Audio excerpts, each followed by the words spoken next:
জয় রাম।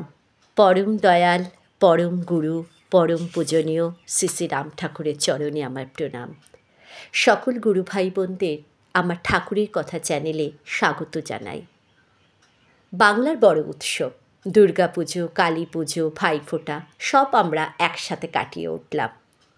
আশা করি আপনাদের পুজো খুব ভালোভাবে কেটেছে, সুস্থ আছেন, ভালো আছেন। আপনাদের সকলের সুস্থ জীবন কামনা করে আজকের কথা শুরু করছি। রাম ঠাকুর আমাদের দয়াল ঠাকুর, প্রাণের ঠাকুর, যে ঠাকুরের কোনো বিধিনিষেধ নেই, নিয়মকানুন নেই, শুধুমাত্র নামের দ্বারাই তার সেবা। তাও তিনি কখনোই বলেননি এক জায়গায় বসে জপের মালা নিয়ে নাম করতে। আমাদের ব্যস্ত জীবনে কাজের মধ্যেও তাকে নাম করে স্মরণ করতে পারি। আজকে ঠাকুরের নাম স্মরণ করে আমি কথা শুরু করছি। আজ শ্রীযুক্ত মনীন্দ্র কুমার বন্দ্যোপাধ্যায় ঠাকুর সম্পর্কে একটি ঘটনা আপনাদের শোনাব। শ্রী শ্রী ঠাকুরে আশ্রিত শ্রীযুক্ত মনীন্দ্র কুমার বন্দ্যোপাধ্যায়, যিনি কলকাতার ইনকাম ট্যাক্সের অবসরপ্রাপ্ত কমিশনার, কলকাতার উপকণ্ঠের টালিগঞ্জ অঞ্চলে শ্রীযুক্ত অতুল চন্দ্র মুখোপাধ্যায় বাড়িতে রামনবমী উৎসব উপলক্ষে একটি ঘটনা বলেছেন। শ্রী শ্রী ঠাকুর তখন কলকাতাতেই অবস্থান করছিলেন। অতুলবাবু পূর্বেই শ্রী শ্রী ঠাকুরের সহিত সাক্ষাৎ করে রামনবমী উৎসব দিবসে তাকে উপস্থিত থাকবার জন্য অনুরোধ করেন। তৎপর উৎসবের দিন প্রাতকালে শ্রী শ্রী ঠাকুরকে পূর্ব ব্যবস্থা অনুযায়ী তাহার বাড়িতে নিয়ে যান। কিছুকাল পরে শ্রী শ্রী ঠাকুর চাদর মুড়ি দিয়ে শুয়ে পড়লেন এবং সমস্ত দিন ওইভাবেই কাটিয়ে সন্ধ্যায় গাত্রোত্থান করলেন। গৃহকর্তা এবং সমাগত ভক্ত আশ্রিতগণ সমস্ত দিন ঠাকুরের দর্শনে বঞ্চিত হওয়াতে দুঃখিত হয়েছিলেন। সন্ধ্যার পর শ্রীযুক্ত মনীন্দ্রবাবু ওই বাড়িতে গমন করেন এবং গৃহকর্তার অনুরোধে শ্রী শ্রী ঠাকুর সমস্ত দিন ওইভাবে কেন ছিলেন তাহা জিজ্ঞাসা করেন। তাহার উত্তরে শ্রী শ্রী ঠাকুর বলেন, সব জায়গায় তো দেখিতে হয়। ইহার 3 দিন পর শ্রী শ্রী ঠাকুরের অপর একজন আশ্রিত শ্রীযুক্ত দীনেশচরণ বসুর পিতা শ্রীযুক্ত শ্রীকান্ত বসুর নিকট হতে একটি পত্র আসে। শ্রীযুক্ত মনীন্দ্রবাবুকে ওই পত্রটি দেখানো হয়। ওই পত্রে তাহার পিতা তাহাদের নিজ গ্রাম হতে জানান, বিগত রামনবমী উৎসব বিশেষ আনন্দের সহিত সম্পন্ন হয়েছে এবং ওই উৎসবের দিন বেলা 11টার সময় শ্রী শ্রী ঠাকুর অপ্রত্যাশিতভাবে উপস্থিত হন এবং 3-4 ঘণ্টা সেখানে অবস্থান করেন।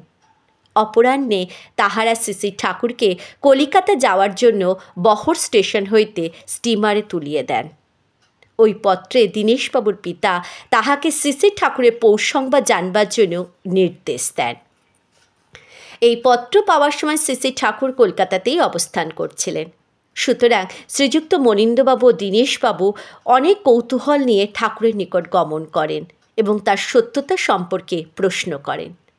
তাহার উত্তরে শ্রী শ্রী ঠাকুর পূর্বের উত্তরই পুনরায় উচ্চারণ করেন এবং বলেন সেখানেও দেখতে গিয়েছিলেন। অথচ ওই দিন সমস্ত সময় ঠাকুর টালিগঞ্জে শ্রীযুক্ত অতুলবাবুর বাড়িতে চাদর মুড়ি দিয়ে বিশ্রাম করছিলেন। শ্রীযুক্ত মনীন্দ্রবাবু আরও একবার রামনবমী উৎসবের কাহিনী বলেন। সেবার ভবানীপুরে শ্রী শ্রী ঠাকুরের আশ্রিত এক ভদ্রলোকের বাড়িতে অনুষ্ঠান হচ্ছিল। শ্রী শ্রী ঠাকুর ওই উৎসব দিবসে ভক্ত ভদ্রলোকের বাড়িতে উপস্থিত ছিলেন। শ্রীযুক্ত মনীন্দ্রবাবু সেখানে যোগদান করেছিলেন। একজন ফটোগ্রাফার সেখানে শ্রী শ্রী ঠাকুরের ফটো তুলতে ইচ্ছা প্রকাশ করেন, কিন্তু এ বিষয়ে অনুমতি না পাওয়ায় ফটোগ্রাফার মহাশয় স্বভাবতই দুঃখিত হন। তৎপর তিনি শ্রীযুক্ত মনীন্দ্রবাবুকে তাহার দুঃখের কারণ বলেন। মনীন্দ্রবাবু ঠাকুরকে জিজ্ঞেস করাতে তিনি বলেন, ওই ভদ্রলোক ব্যবসায়ের জন্য ফটো তুলতে চেয়েছিল, সেজন্যই অনুমতি পাননি। শ্রীযুক্ত মনীন্দ্রবাবু তৎপর ওই ভদ্রলোককে বললেন, তিনি তাহাকে শ্রী শ্রী ঠাকুরের একখানা ফটো দেবেন, তিনি যেন এ ব্যাপারে দুঃখিত না হন।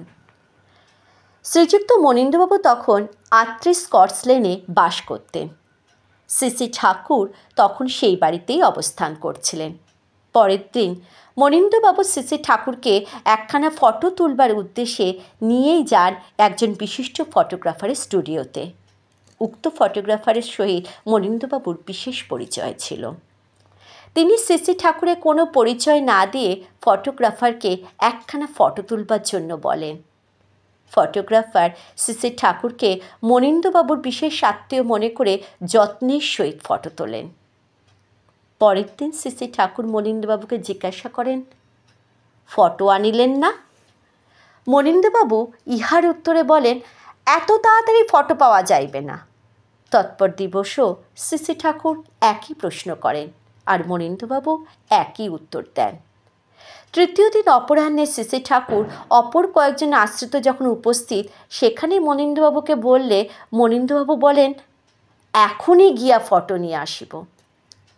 তিনি তৎক্ষণাৎ ওই ফটোগ্রাফারের স্টুডিওতে আসেন এবং শ্রী ঠাকুরের ফটো চান।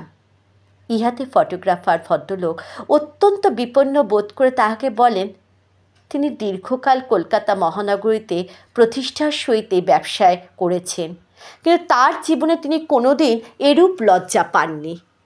বিষয়টি পরিষ্কার করে বলেন, একখানা প্লেটেও শ্রী ঠাকুরের কোনো দাগ পড়ে নাই। তিনি নিজ অপরাধ স্বীকার করে বলেন, প্লেটগুলো হয়তো খুব পুরানো ছিল। মনীন্দ্রবাবুর আত্মীয় ওই ভদ্রলোককে আর আনতে না করেন। তিনি বলেন নিজেই গিয়ে তার ফটো তুলে নিয়ে আসবেন। মনীন্দ্রবাবু নিজেও ফটো তুলতে জানেন, কাজে তিনি প্লেটগুলি দেখতে চাইলেন। উক্ত ভদ্রলোক তাহাকে প্লেটগুলো দেখাইলেন। মনীন্দ্রবাবু স্পষ্ট লক্ষ্য করলেন, তিনখানা প্লেটের মধ্যে একখানাতেও কোনো প্রকার চিহ্ন নেই। ব্যাকগ্রাউন্ড বা এক্সপোজার বেশি, কম হওয়ার কোনো চিহ্নই নেই।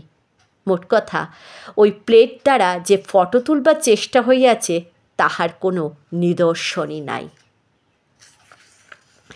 মনীন্দ্রবাবু তৎক্ষণাৎ বাড়ি ফিরলেন। শ্রী ঠাকুর তাহাকে বললেন, ফটো আনিয়াছেন? কেমন হইয়াছে? মনীন্দ্রবাবু বললেন, খুব সুন্দর হইয়াছে। শ্রী ঠাকুর হাসতে হাসতে বললেন, খুব সুন্দর হয়েছে, সকলকে দেখান। উপস্থিত ভক্ত আশ্রিতগণ শ্রী ঠাকুরের ফটো দেখবার জন্য বিশেষ আগ্রহ দেখালেন। তখন মনীন্দ্রবাবু তাহার প্রকৃত অভিব্যক্তিটি ব্যক্ত করলেন। ইহার উত্তরে শ্রী ঠাকুর বললেন, ফটো তুলতে ইচ্ছা করিলেই ফটো উঠানো যায় না। আবার এও বললেন, ইচ্ছা না থাকিলেও ফটো ওঠে। এই প্রসঙ্গে ঠাকুরের আরেকটি ঘটনা আপনাদের পরের দিন আমি নিশ্চয়ই বলব। সুস্থ থাকবেন, ভালো থাকবেন। জয় রাম, জয় গোবিন্দ।